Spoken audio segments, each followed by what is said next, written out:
breakdown. And then mayroon akong hyperthyroidism. Nanginginig, tapos feeling na natatakot ka, hindi ka makatulog. For 3 months, hindi ako nakatulog. Nagpagamot ako sa ilang hospital na yun din ang finding sa akin. Hindi pa rin ako naging okay. For 2 years na ganun ang pakiramdam ko. Bumagsak ang timbang ko, dating 65, naging 50 kilos ako. Yung asawa ko lang ang tumitingin doon sa tahian namin. Pag bumangon ako, hilong-hilo ako. Kasi yung pakiramdam ko talaga hinang-hina ako.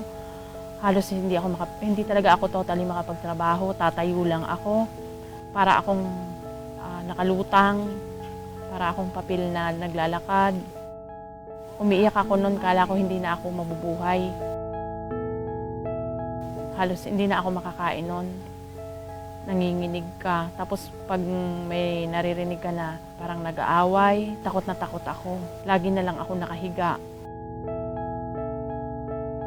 Nung minsan na nanood ng TV yung asawa ko, napanood niya ang King's Herbal. Sabi niya sa akin, bakit hindi mo subukan ang King's?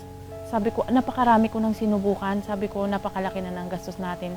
Ngayon talagang totally wala na tayong pera.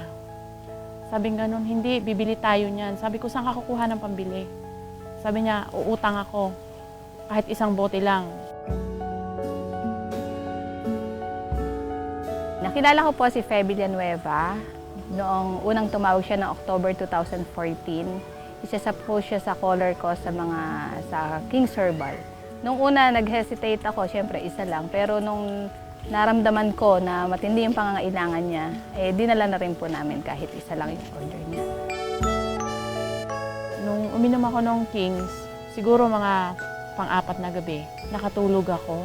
Siguro mga 4 na oras. Nung kinaumagahan na gumising ako, maganda yung pakiramdam ko. Tapos tinuloy-tuloy ko siya. Tapos andun pa rin yung nervyos ko. Nakatulog ako, pero yung pa rin yung nervyos ko, nanginginig ako.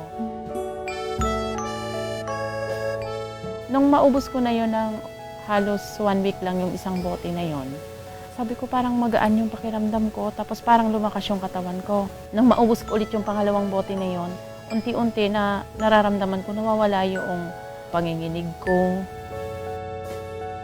Nung makaubos ako ng pangatlong bote, nakakapanahi na ako.